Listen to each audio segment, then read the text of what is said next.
أما التصريح الأخير بقى فسيقف عنده التاريخ قليلا بالدراسة والتمحيص والنظر. يا جدعان ده مدرب في المنتخب؟ ده لعب كرة ازاي اصلا ولا لعب كرة فين لما بيقول لك التكتيك والتشكيل ده ملوش دعوه بالكوره؟ لا، ما انا مش هتشل لوحدي، مش هتشل من اللي بيحصل في الكوره في مصر واتحاد الكوره في مصر لوحدي.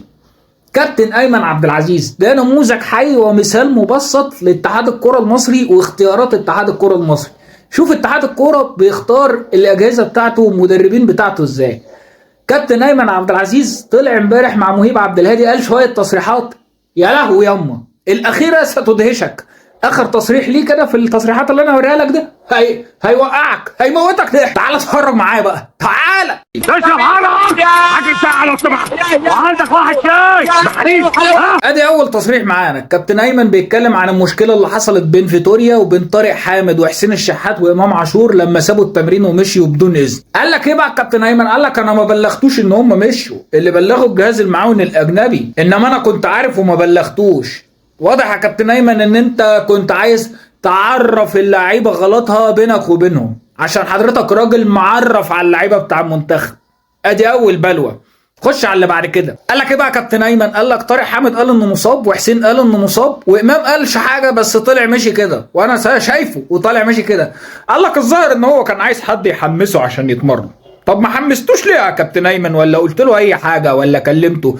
يعني عادي، يعني كانك مدرب معاه في المنتخب، ولا حضرتك ايه بترص اقماع بس؟ من التصريحات المدهشه بقى قال لك مهند لاشين ما رضيش يلعب ضربه الجزاء، هنعمل له ايه يعني؟ هننزل نضربه في الملعب؟ يا كابتن ايمن كل الناس عارفه ان مهند لاشين ضيع ضربه الجزاء في نهائي افريقيا اللي فاتت قدام السنغال، واللعيب عنده ازمه نفسيه من القصه، وانت المفروض ان انت المصري الوحيد في الجهاز اللي عارف الحكايه دي، المفروض يعني انك عارفها، يعني لو كنت بتتفرج معانا على المنتخب.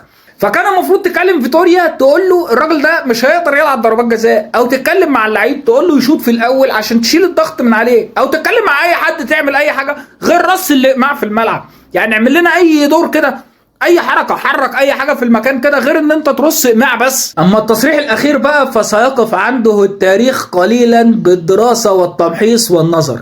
كابتن ايمن عبد العزيز قال لك ايه؟ قال لك الجماعه اللي بيتكلموا عن التكتيك والتشكيل والشكل في الملعب 4-3-3 ولا 5-3-2، الكلام ده مش موجود في الكوره يا جماعه. الكلام ده كله 10% في الكوره، انما ملوش دعوه بالكوره. الكوره مش كده خالص يا جماعه. يا كابتن ايمن امال الكوره ازاي يعني؟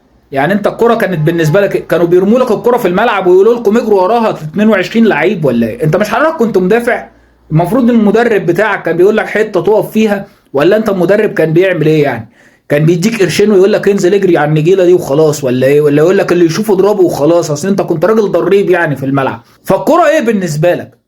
يا جدعان ده مدرب في المنتخب؟